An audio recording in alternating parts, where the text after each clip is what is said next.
All right, now that we are in our third phase of the demo unit, which is essentially a classroom or a suite office area, anywhere where a lot of people may gather, or you may have a person or multiple people spending a lot of time. We have a whole lot going on in this one section, and so I'm going to try to keep it as concise as possible. Right now we have the door set up on its mag hold open, just like Scott described earlier, which is vitally important that people do not put anything up under the door or have to put anything under the door in order to keep the door open.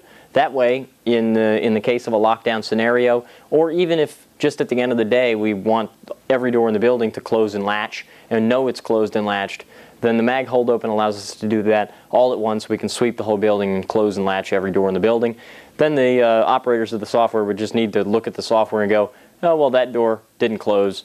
We have to go close that one. But we don't have to check every door because this door has a door contact on it, had a hold open, and the door closer closed it automatically. What we're going to take a look at real quick is we're going to look at the operation of the door when it's unlocked, when it's locked, and the various methods that the door can be locked and unlocked from both the local door, from the professor control, room control button, and from the actual software itself in Home Station. Right now the door is propped open and locked. If the professor needs to unlock that door, he can just reach over and press his unlock button. You'll notice my green light above the door came on, and the illuminated button over here to lock the door is also lit. The purpose of that is so that if the lights are out, there's always a method in which to find the button in which locks the door. So even if the door was closed, the light would still be lit because the door is unlocked. When you press the button, it'll go out. We'll show you that in just a second.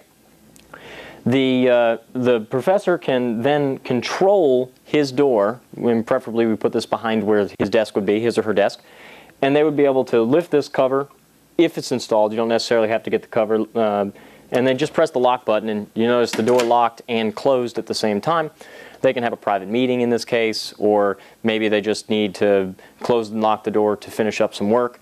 And then when they're back into normal daily operations, they reach over, press the unlock button, and now they can let their students in. If someone knocked on the door, they knew who it was already. If we had our electric glass in the door and they could see them, they wanted to go ahead and let access, they would press the unlock button and the door would unlock. They would never even have to get up. So then they open the door and you can put it back on the hold open. The emergency lockdown pull station we're going to discuss here right now. Essentially, we would place these, we vision them in every classroom, but it doesn't necessarily have to be in every classroom. It could be in a hallway or a common area, anywhere where enough people will be around that if there is an emergency that you need to lock down the building, one of these will be relatively close to those populated areas.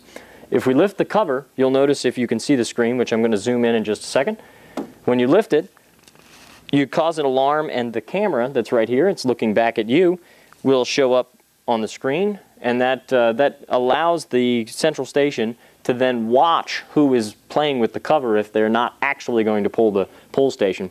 So you see the door is unlocked, the light is on above the door showing it's unlocked, and the door is open.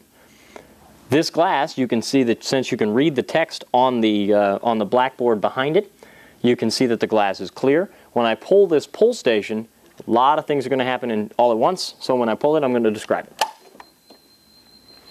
So I pulled the pull station. It's much like a fire alarm, except ours are blue, so we don't get the fire and emergency lockdown mixed up.